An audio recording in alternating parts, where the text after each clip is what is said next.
নমস্কার বন্ধুরা, চন্দনা কুকিং স্টাইলে সবাইকে স্বাগত। চলে এসেছি পরবর্তী একটি নতুন রেসিপি নিয়ে। আজকে রেসিপি হচ্ছে গন্ধরাজ লেবু পাতা দিয়ে মুগ ডাল। তো আমরা ডাল তো অনেকভাবেই খেয়েছি, এখন তো গরম পড়ে গেছে, আর এই গরমে এইভাবে ডাল রান্না করে একবার খাওয়া যাক। তো চলো ভিডিওটি শুরু করা যাক। তো আমি এখানে নিয়ে নিয়েছি 150 গ্রাম মতো মুগ ডাল। এবার ডালটা একটা বড় বাটির মধ্যে নিয়ে 2 থেকে 3 বার জল দিয়ে ভালো করে ধুয়ে নেব। তো ধোয়ার সময় ডালটা এভাবে একটু ডলে ডলে ধুয়ে নেব, তাহলে ডালটা ভালো পরিষ্কার হয়ে যাবে। আর এখন দেখো জলটা প্রায় পরিষ্কার হয়ে এসছে। এই সময় ডালটাকে ছেঁকে তুলে নেব। কড়াইয়ের মধ্যে দিয়ে দিয়েছি 1 টেবিল চামচ সর্ষের তেল। এবার এই তেলটা গরম হলে এর মধ্যে আমি এখন ওই মুগ ডালগুলো ভেজে নেব। একেবারে হালকা আছে এইভাবে নেড়ে নেড়ে ডালগুলোকে ভেজে নেব।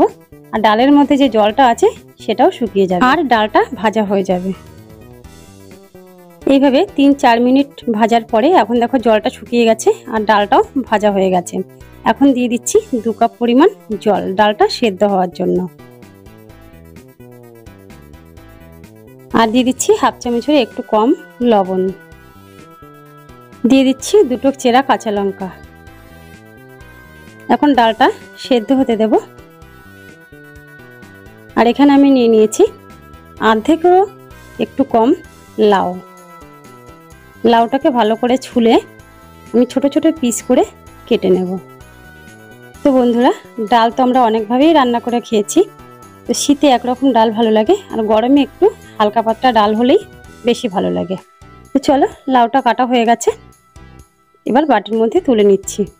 এখন জল দিয়ে ভালো করে লাউটা ধুয়ে নেব। আর এখানে দেখো ডালটা খুব ভালো করে সেদ্ধ হয়ে গেছে। এখন আমি একটা হাতা দিয়ে হাতার ঠিক পেছন দিক দিয়ে এইভাবে ডালটা ভালো করে নেড়ে চেড়ে আরো মিশিয়ে নেব। আর এখন ডালটা দেখো পুরো মিশে গেছে। এখন আমি এর মধ্যে 2.5 কাপ মতো জল দিয়ে দিচ্ছি।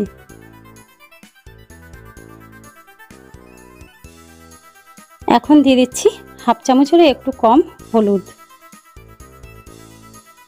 আর দিয়ে দেব আরও হাফ চামচ লবণ। যেহেতু আমি আগে হাফ চামচ লবণ দিয়েছি ডালটা সেদ্ধ করার সময়, সেটা মাথায় রেখেই আরও হাফ চামচ লবণ দিয়ে দিলাম। এবার দিয়ে দিচ্ছি কেটে রাখা লাউগুলো। তো বন্ধুরা, ডাল তো আমরা অনেকভাবেই খেয়েছি, আর এখন তো গরম পড়ে গেছে। এই গরমে এইভাবে লেবু পাতা দিয়ে ডাল রান্না করে ভাত খেলে অনেকটা তৃপ্তি মেটে। এখন গ্যাসের আঁচটা বাড়িয়ে দিয়ে লাউগুলো সেদ্ধ হওয়ার জন্য কিছুক্ষণ সময় নেব। তো আমি এখানে 10 মিনিট রান্না করে নেওয়ার পরে এখন দেখো লাউগুলো সেদ্ধ হয়ে গেছে। এখন আমি ডালটা একটা পাত্রের মধ্যে নামিয়ে নেব। এখন আমি ডালের কড়াইটা ধুয়ে আবার গ্যাসের উপরে বসিয়ে দিয়েছি, আর দিয়ে দিয়েছি 2 টেবিল চামচ সর্ষের তেল, 3 টুকরো শুকনো লঙ্কা আর 2টো তেজপাতা। এবার তেজপাতা শুকনো লঙ্কাটা একটু ভাজা হলে এখন এর মধ্যে দিয়ে দেব হাফ চামচ মতন 5 ফোড়ন। এবার সব কিছুকে একটু ভালো করে ভেজে দিয়ে দিচ্ছি 1 চামচ আদা বাটা। আদা বাটাটা দিয়েও সব কিছুকে ভেজে নিচ্ছি। তো ফোড়নটা ভাজা হয়ে গেলে এখন এর মধ্যে দিয়ে দেব ডাল।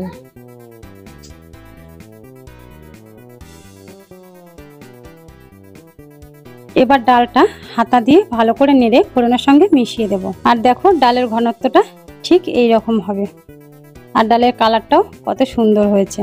দেখেই তো বুঝতে পারছো এই ডালটা খেতে কতটা সুন্দর হবে। আর এখন দিয়ে দিচ্ছি 1 চামচ চিনি। চিনিটা ভালো করে মিশে গেলে তৈরি হয়ে গেছে ডাল। এখন গ্যাসের ফ্লেমটা অফ করে দিয়ে ডালটা নামিয়ে নেব।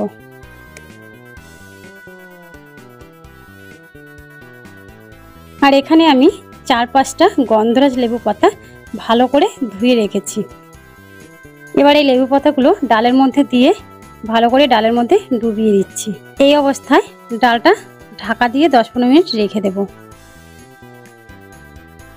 চলে এসেছি 15 মিনিট পর, আর এখন ডালের থেকে লেবু পাতাগুলো তুলে নেব।